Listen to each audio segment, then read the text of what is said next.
Hi friends, ఎలా ఉన్నారు?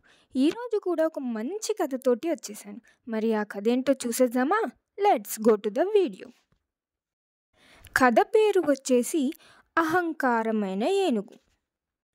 అనగనగా ఒక అడవిలో ఒక అహంకారమైన ఏనుగు ఉండేది. అది ఎల్లప్పుడూ తన బలం మీద గర్వపడుతూ ఇతర జంతువులను ఎక్కడైనా కలిసినా అవమానించేది. ఒకరోజు అది నది దగ్గరకు వెళ్ళి నీళ్లు తాగడం మొదలుపెట్టింది. ఆ సమయానికి అక్కడొక ఎలుక వచ్చి ఏనుగు కంటే ముందుగా వెళ్ళి నీళ్లు తాగుతూ ఉంది.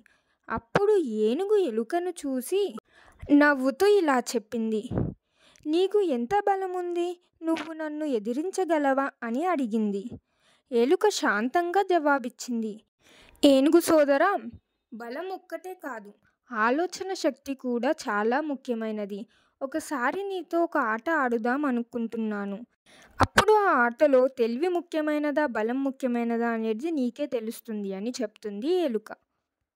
అప్పుడు ఏనుగు కూడా సరే అని ఆ ఆటకు అంగీకరిస్తాడు. ఎలుక ఏనుగుతో ఇలా చెప్పింది, "నువ్వు వెళ్ళి ఆ నదిలోంచి ఏదో ఒక బండరాయిని తీసుకొని రా" అని చెప్పింది. బండరాయిని తీసుకురాకపోతే ఈ ఆటలో ఓడిపోయినట్టే అని చెప్పింది ఎలుక. అప్పుడు ఏనుగు కష్టపడి తన బలాన్ని అంత ఉపయోగించి ఒక పెద్ద బండరాయిని తీసుకొని వచ్చింది. తర్వాత ఏనుగు ఎలుకతోటి చెప్పింది, "ఇప్పుడు నువ్వు వెళ్ళి తీసుకొని రా" అని. ఎలుక వెళ్తుంటే ఏనుగు చాలా నవ్వుకుంది. ఎందుకంటే ఎలుక చాలా చిన్నదైంది, తాను తీసుకురాలేదు అని. ఎలుక నదిలోకి వెళ్ళి ఒక చిన్న బండరాయిని తీసుకొచ్చింది.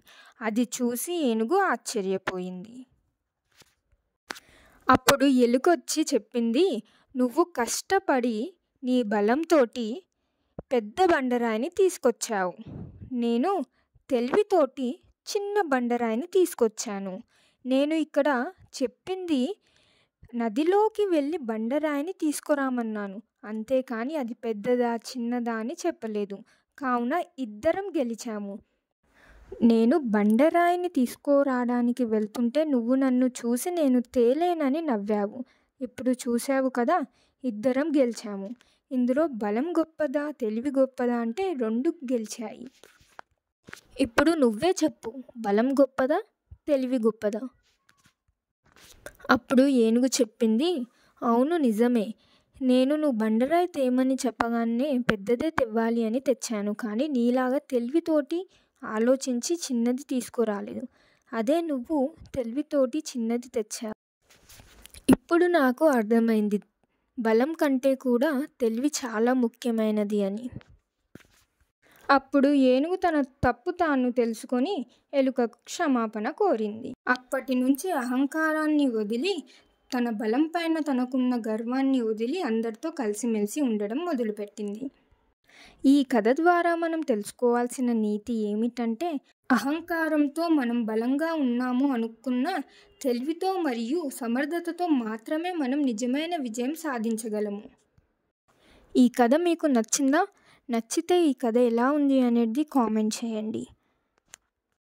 మరియు లైక్ చేయండి, షేర్ చేయండి, సబ్స్క్రైబ్ చేయండి. ఇంకా ఇలాంటి వీడియోస్ కావాలి అంటే నా ఛానల్ని చూస్తూనే ఉండండి. ఇంకో వీడియోతోటి మళ్ళీ కలుద్దాం. Thank you for watching.